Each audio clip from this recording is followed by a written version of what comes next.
All right, let's talk sandwiches. You bet.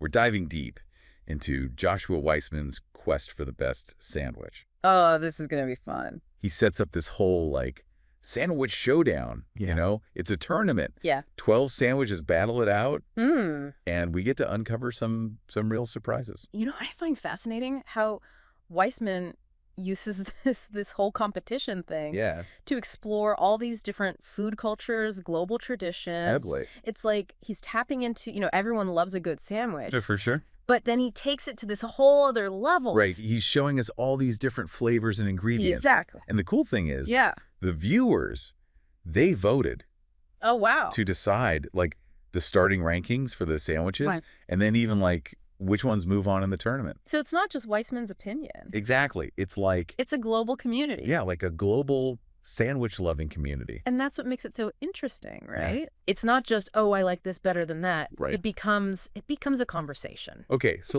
let's talk about some of these sandwiches. Oh. We've got, a Veda Pav from India Oh, wow. that's going up against a Philly cheesesteak. Classic matchup. Then there's a Portuguese francesinha. Oh, that one's interesting. It's layers of meat and cheese all drenched in this beer sauce. Sounds intense. And even a doner kebab Ooh. representing Germany. I love how some of the simpler sandwiches, like the Veda Pav, Yeah. really hold their own. Yeah, totally. Against these bigger, more elaborate sandwiches. It's Mhm. like that Veda Pav with the fried potato patty and Yeah. all those flavorful chutneys. Yeah, that's Indian street food for you. So much ingenuity. Right. and speaking of all that, the textures, Oh, yeah. Weissman, he's so good at describing them. He really is. He'll talk about the focaccia mortadella, Oh, that's a good one. and he's like, there's this crush of pistachios. Yeah. Which just, takes it to a whole other level. He's a master of painting these sensory experiences with words, It's true. Like you can almost taste it. Yeah. That creamy pistachio, spread the mortadella, all thin and delicate. Right. And then crunch, you get the pistachios. He makes you want to travel. Oh, absolutely. Go to Italy, Yeah. experience it firsthand. Right.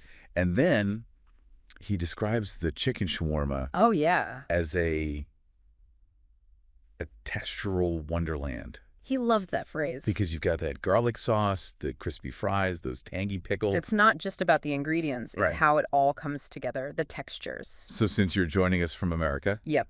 we got to talk about the Philly cheesesteak. Oh, absolutely. Weissman's, he really goes all out. Yeah. Classic recipe from Philly. Mm-hmm. Thinly shaved ribeye, Mm-hmm. grilled onions, Yep. sharp provolone, Ooh, interesting. homemade sesame seed roll. I mean, I'm more of a cheese whiz guy myself. Yeah. But I get it.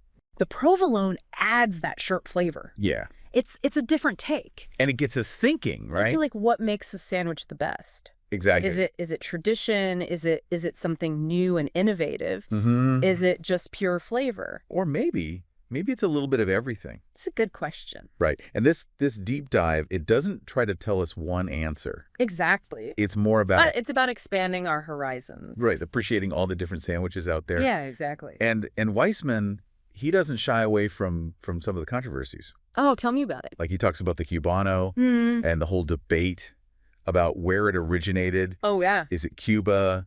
Is it Florida? It's fascinating, right? Yeah. How food gets tied up with history and identity. Mm-hmm. The Cubano story, it's like a reflection Mm-hmm. of the whole exchange between Cuba and the U.S. It's a reminder that food keeps changing. Constantly evolving. Right. What we eat today might be totally different from what people ate, generations ago. Yeah, but the love for a good sandwich, Oh, that's timeless. that transcends it all. All right, as we move into the later rounds of this sandwich showdown, Things are going to get intense. that's going to be a delicious ride. You bet. Man, the competition really starts to heat up in the later rounds. I know, right? I'm still thinking about that quarterfinal. Yeah. The Argentinian choripan versus the Philly cheesesteak. Oh, that was a good one. I mean, the choripan with that smoky chorizo Yeah. and all that chimichurri. It really gave the cheese stick a run for its money. The chimichurri was a game changer for me. Yeah. It added this brightness, Mm-hmm. The acidity. Yeah, it cut through the richness of the sausage. Such a good balance of flavors. Even though it lost to the cheesesteak, Mm-hmm. it really showcased, the flavors of Argentina. It did. It left an impression. definitely made me want to try making some chimichurri myself. Oh, yeah, for sure. But speaking of the Philly cheesesteak, Yeah. it felt like everyone was out to get it in this competition. It did. It had some tough opponents. Well, like, remember that match against the doner kebab? Oh, yeah. That was close. For those who don't know, yeah, the doner kebab, it's like seasoned meat cooked on this vertical rotisserie. Right. Shaved off, piled into a pita. With all the toppings. Yeah, lettuce, tomatoes, onions, sauces. It's the classic. Super popular in Europe, the Middle East. And for good reason, it's delicious. But the Philly cheesesteak, it pulled through. American comfort food at its finest. Securing its place in the semifinals. All right. And then came the real test. Oh, yeah. Cheesesteak versus the Cubano. The battle for American sandwich supremacy. I mean, talk about a clash of titans. Right. Both sandwiches have these huge followings. They represent, like, different sides of American food culture. The Cubano, with that roasted pork, ham, Swiss cheese, pickles, mustard, all pressed in that crusty Cuban bread. It's like a fusion of cultures, you know, which is what makes American food so unique. Right. It's not just one thing. It's like a tapestry of all these different traditions, Wait. each one bringing something new to the table. That's what makes exploring American food so exciting. All right, but back to the battle. Yeah. The judges, they went with the Philly cheesesteak. They did. Praising those bold, savory flavors. And that nostalgia factor. Yeah, the cheesesteak, it's more than just food. It's a symbol. Right, of a city, a community. A whole shared experience. It's like biting into a piece of history. And so the cheesesteak makes it to the finals. Setting the stage for the ultimate showdown. Oh, man, the tension was high. Right. In one corner, you've got the Vietnamese banh mi. Okay. All those fresh flavors, textures, aromas. Yeah. And in the other corner, the Philly cheesesteak. The reigning champ of comfort food. It was like culinary cultures colliding. It really was. I gotta admit, I was torn. On the one hand, you have the banh mi with that crusty baguette, savory paella, pickled vegetables, cilantro, spicy chilies. Just symphony of flavors. And it really engages all your senses. The crunch, the creaminess, the tang. And then that fresh aroma of cilantro. And a little kick from the chilies. It's an explosion of flavor. And then on the other hand, you've got the cheesesteak oozing with cheese and onions. We hear comfort. Like it speaks to that primal desire for something savory, satisfying.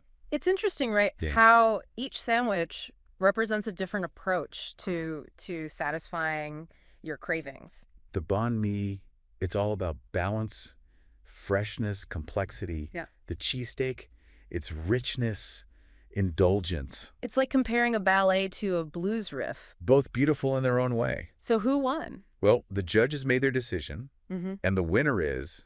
banh mi. Wow, an upset. It was close. Yeah. But the banh mi, with all those flavors, textures, the freshness, it won them over. They said it was light, vibrant. A sandwich you could eat all the time. Yeah, I could see that. And Weissman, he agreed. He talked about how balanced it is. Yeah. And the pickled veggies, he pointed out that they're good for you. Right, like probiotics. So it's actually a pretty healthy choice. For such a flavorful sandwich. You know, even though I was, like, totally rooting for the Philly cheesesteak. Yeah. I get it. Yeah. The banh mi, it deserves the win. It really does. Flavor, texture, it's fresh, even a little healthy. Right, those pickled veggies. It's a good reminder that healthy doesn't have to be boring. Exactly. And that's something Weissman keeps coming back to. Yeah. He's not looking for the most, like, over-the-top sandwich. He wants something you can actually enjoy, regularly. Yeah, gotta be balanced. Right. Satisfies you, but doesn't weigh you down. This whole deep dive thing, it made me rethink sandwiches. Oh, yeah. How so? I mean, I've discovered new flavors, learned about different cultures. It's like it opens up your mind. It does. And it makes you realize that the best sandwich might not be like one specific recipe. Ooh, I like that. It's more about the journey, The exploration. Yeah, all the different ways people make sandwiches. Food is so powerful, isn't it? It really is. It connects us to different cultures, traditions. So, after all this, what do you think makes a truly great sandwich? That's the question, isn't it? Is it the bread? The flavors? The textures? Maybe it's the memories, the feelings a sandwich brings back. Like how a Philly cheesesteak can take you back to your childhood. Or a banh mi to a favorite trip. It could be all those things, right? Yeah, perfect ingredients, the skill of the maker, the traditions behind it. It makes you want to, like, grab a sandwich right now and think about it. So fair. Well, thanks for joining us on this delicious journey. It's been fun. We hope you're feeling inspired. Go explore those sandwich possibilities. And until next time, happy sandwiching. Cheers!